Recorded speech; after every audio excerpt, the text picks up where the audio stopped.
Lou Silvestris. I work for a Fortune 500 insurance company as a risk intelligence and investigations manager. Previous to Ontic, we used I guess what we basically call a case management system.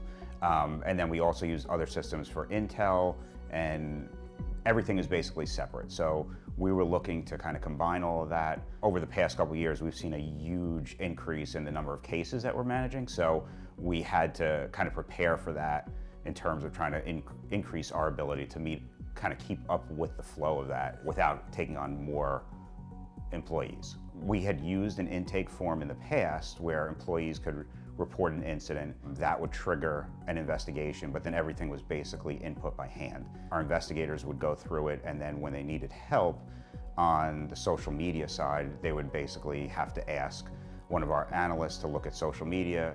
All that information was saved, but there was really no crossover.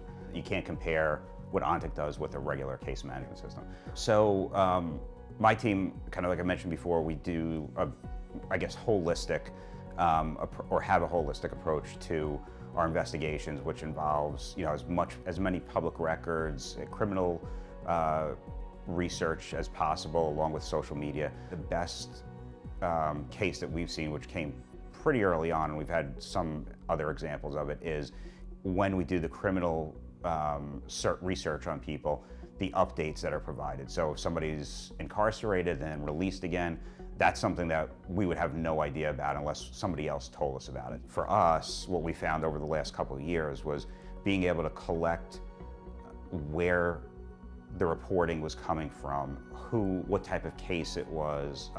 All of those things was invaluable to both justifying our program, but then also pointing out trends.